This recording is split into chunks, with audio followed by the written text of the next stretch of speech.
सभापती महोदय छापल्याप्रमाणे.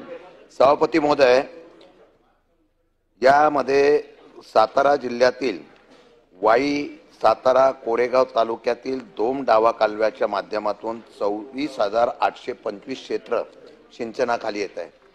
साधारणतः 50 वर्ष झाली या 72 ते 76च्या कालामध्ये हे कॅनॉल झालेला आहे आणि साताऱ्यातला हा महत्त्वाचा असलेला कॅनॉल आहे, जो वारंवार 50 वर्षानंतर इतका अस्तरीकरण होणं गरजेचं आहे. या अस्तरीकरणाच्या संदर्भामध्ये सातत्याने कॅनॉल फुटून शेतकऱ्यांचं अतोनात नुकसान होत आहे.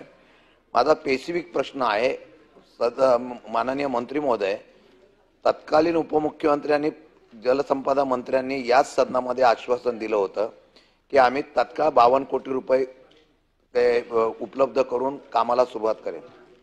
त्याला 1.5 वर्ष झालं, अजूनही त्याची प्रशासकीय मान्यता किंवा अजून तिथे प्रस्तावच तयार झाला नाही असं मला कळलेलं आहे. हा सभागृहाचा अपमान आहे. म्हणून माझा स्पेसिफिक प्रश्न आहे, साधारणतः पूर्णपणाने जर 550 कोटी रुपये या संपूर्ण अस्तरीकरणाला लागणार आहे, जेणेकरून साधारणतः 750 क्युसेस हे पाणी वाचेल. 750 क्युसेस पाण्याची क्षमता आहे, पण 50 आता क्युसेस पाणी कमी प्रमाणात सोडतोय आपण.